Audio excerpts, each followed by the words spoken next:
Good Sunday morning, YouTubes. I want to talk about decision making. A binary, yes or no, versus an analog, which is maybe. An analog signal, right? 0 to 1 volt.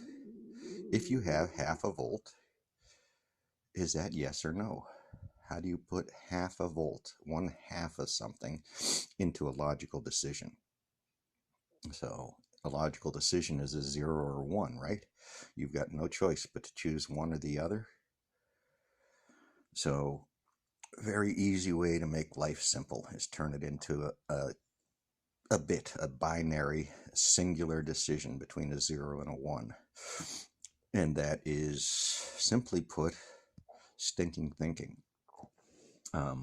This need, and you'll see wannabe philosophers trying to drive it down to an yes or no. You're either a theist or a atheist, or these are labels.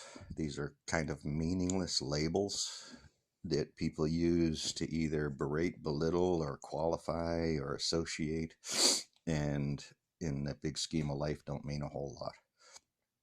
So these analog decisions, right? What is analog? Analog is very basically a sine wave. It could be a square wave. It could be a bunch of different forms. It could be heads or tails, flip of a coin, right? Very simple answers, easy to do. Like some other three-letter words that folks stick in to explain things that have no explanatory power. So when you make a digital decision, when you make a 0 or 1 decision, it's based on some logic flow, and that logic flow is the conversation, not the yes or no answer. So talking about the yes or no is a false dichotomy in an analog world because there's choices in between. If I've got 0.6 volts, 0.6 rounds up to 1 volt. So is 1 volt true? I've got 0.4 volts. 0.4 rounds down to 0 volts. Does that mean the voltage is false? There's no voltage there? These are the problems with binary choices and with people that try to drive these questions into a binary question. And this is an infamous YouTube. It's getting lots of clicks and views for it. So let's label ourselves something that other folks can shoot darts at. Well, I don't go there. Shoot darts at my science, folks. Shoot darts at our science. How we have come to make a cell phone. The remote controls that run your TVs.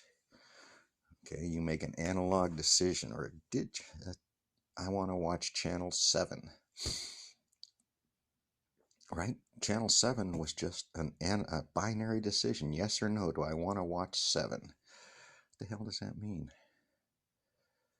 So this driving debates, driving conversations into simplos models, a yes or no decision, is a false presentation of the questions and the debate necessary to answer the questions. It's a way of the pursuits. There's a word out there. Isaac Asimov was the best I am aware of. What's it called? It'll come to me. But it is a width of understanding and how these pieces fit together. And it a Riemann sum gives a solution that appears to be a yes or no. But if you know Riemann, he was a crafty bastard, eh? With a bunch of other dependents and variables around him. So binary choices, the logic of Plato, the introduction of Stoicism into Plato's philosophy, because The Stoicism was the conversation about the deeper thoughts necessary to even create singular choices, right? This is how decisions are made. This is, if you've ever done global program management, you have a team of engineers, you have legal staff, you have writers, you have some forms of historians for specific disciplines to know where these have gone wrong before. So this program structure can look like a political arena, eh? Because it's all politics and the laws, and who knows the laws and who respects them.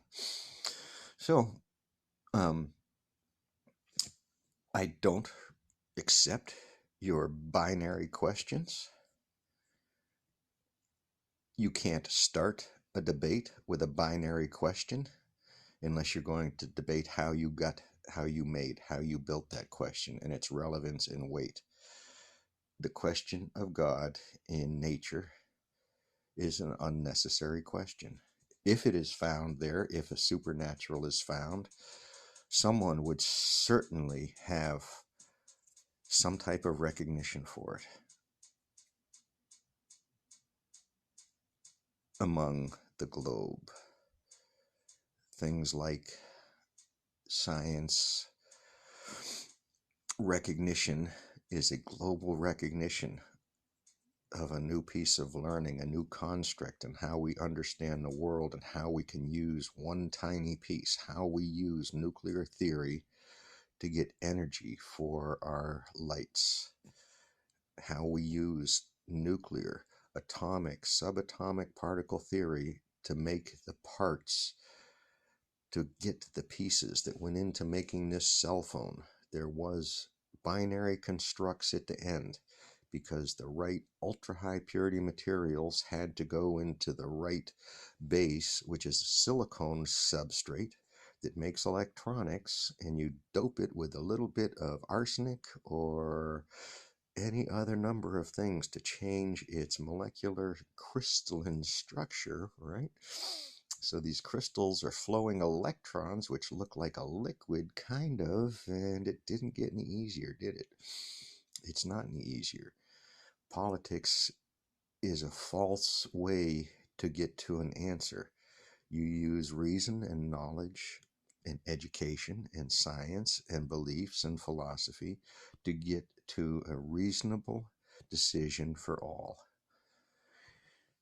If you noticed, there was no three-letter word that begins with G involved going through this process, with the exception of when the folks sit down and speak to the ethics, the efficacy, the human aspects of the interactions of the pollution that we're talking about.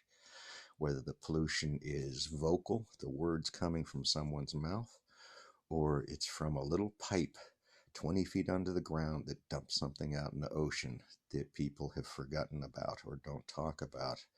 And it was built out of sight and out of mind, but 10 miles offshore, there's a 4-foot pipe pumping things out into the ocean that someone should be aware of. So, and no, we don't need blowout preventers on deep sea rigs unless we want to prevent a blowout.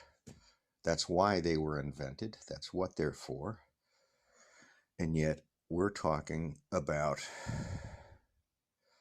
woman's personal, private, reproductive choices between an adult and a trained professional that spent 7 to 10 years of their lives learning about the human body and the psyche and having peers surrounding them that have these conversations to build the confidence and the efficacy of medical choices. So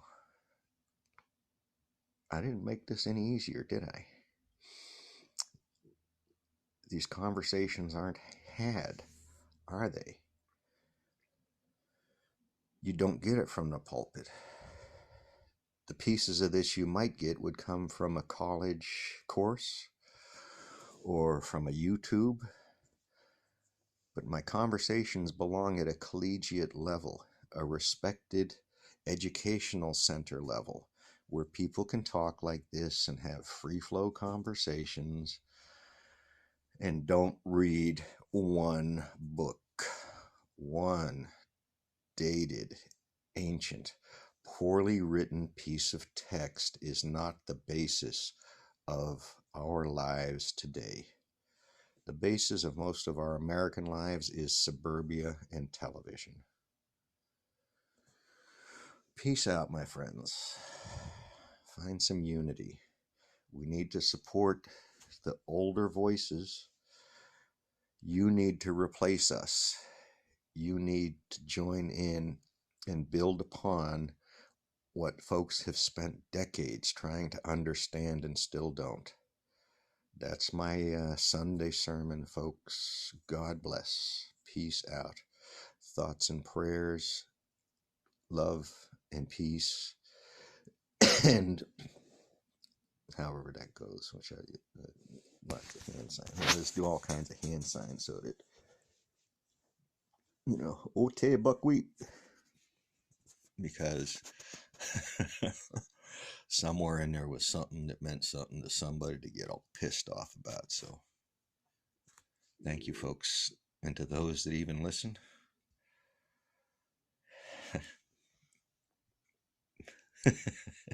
you're in a small club. Welcome.